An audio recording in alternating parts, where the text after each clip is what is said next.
Bonjour mes chers auditeurs et mes chers téléspectateurs. Je fais aujourd'hui une vidéo en l'honneur de Rabbi Meir Balanès. Je vais essayer de faire plusieurs vidéos car on ne peut pas parler de Rabbi Meir en une seule fois. Je fais cette vidéo pour les Ilui Nishmat Pinchas Ber Ben Yantel Pachter, que son âme s'élève, et je vais vous présenter Rabbi Meir. On l'appelait Rabbi Meir Balanès. Mot à mot, c'est-à-dire Rabbi Meir, le maître du miracle. Pourquoi? D'où vient ce surnom? Ça vient d'une histoire célèbre qui s'est passée avec la sœur de Berouria. Alors, je vais vous expliquer un petit peu quelques détails sur l'ascendance de Rabbi Meir. Rabbi Meir, c'est un fils de converti. On dit qu'il descend de Néron, Néron César. Il a étudié avec Rabbi Akiba. Il a aussi étudié avec Rabbi Ishmael. Il a aussi étudié avec Rabbi Elisha ben Abouya. Toutes ces personnes ont été ses maîtres, mais enfin, il était surtout l'élève du Rabbi Akiba.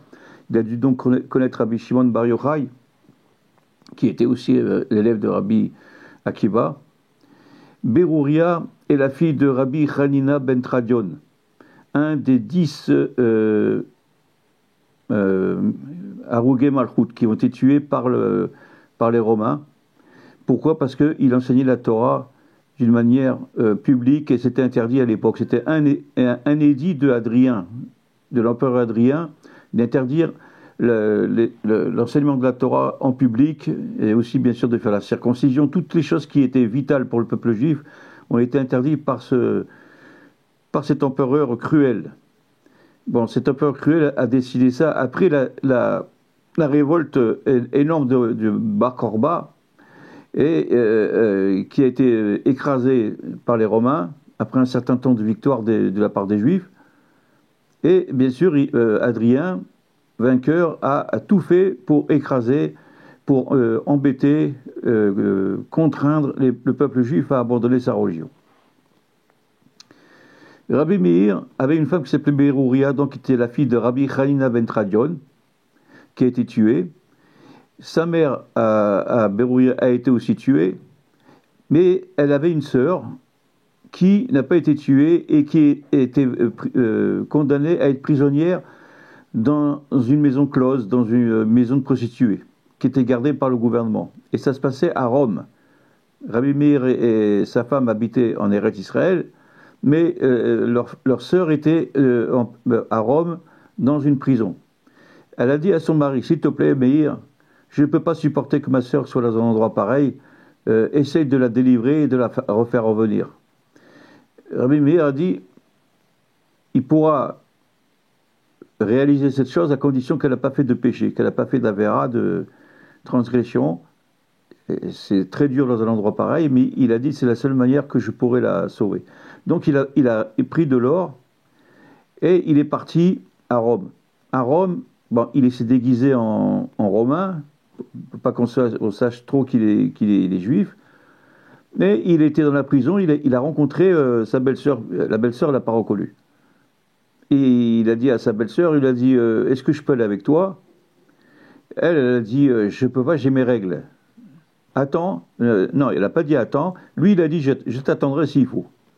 Elle a dit: mais pourquoi tu vas attendre pourquoi tu vas attendre? Il n'y a pas assez de filles qui sont très jolies dans cet endroit, pourquoi tu ne vas pas les voir?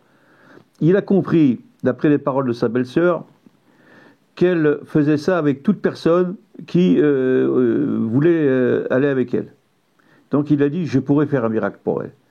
Il a été voir le directeur de la prison, il s'est présenté, il dit: voilà, il y a une fille qui me plaît beaucoup ici, elle s'appelle comme ça, et elle est à tel étage, je la voudrais.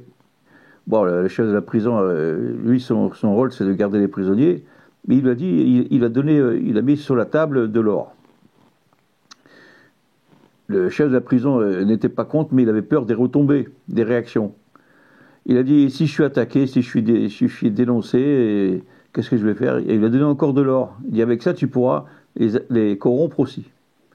Il a dit, et si toute l'or que tu m'as donné, ça disparaît, c'est-à-dire, moi je me sers, d'accord, mais c'est tout l'or que tu m'as donné pour faire taire les gens qui vont être contre moi, qu'est-ce que je vais faire? Il lui a dit, il dira, Ela de Meir Aneni. Ça veut dire, Dieu de Meir, réponds-moi. Meir, c'est lui, il a dit, le Dieu de Meir, réponds-moi. Si tu dis ça, tu seras sauvé. Alors lui, bien sûr, le chef de prison, c'était un homme de terrain, il a dit, montre-moi l'effet de cette phrase. Alors, Rabbi Meir a pris un petit caillou ou un caillou et il a jeté sur des chiens. Ces chiens-là étaient présents dans les cours pour empêcher toute personne de se sauver. Et c'était des chiens anthropophages, donc ils pouvaient tuer et même manger la personne qui se sauvait. Il a jeté la pierre. Aussitôt, les chiens agressifs se sont courus vers lui pour le déchiqueter. Et lui, il a dit, Ela de Meir Aneni. Tout de suite, les chiens ont changé d'idée et ils sont partis. Alors le chef de prison dit, je suis d'accord, tu m'as vraiment convaincu. Et il a pris sa belle-sœur et ils se sont cachés à Rome à un certain moment. Maintenant, voilà l'histoire qui s'est passée, c'est que le gouvernement de Rome a été mis au courant qu'il avait délivré une femme, une prisonnière sans aucune autorisation. Ils ont pris le chef de prison pour le pendre devant tout le monde. Ils ont mis la corde à son cou et lorsqu'ils ont voulu le pendre, la corde s'est cassée. Ils ont vu qu'il y avait quelque chose qui n'était pas normal. Il a dit, mais qu'est-ce qui se passe? Il a dit, c'est l'homme qui est venu prendre cette femme-là. Il m'a dit, si tu dis Ela de Meir Aneni, il a dit, donc ils ont vu que c'est pas quelque chose de simple. Ils ont dit, c'est sûrement un rabbin qui vient d'Israël. On va tout faire pour le reprendre et le retrouver. Ils ont fait un portrait robot.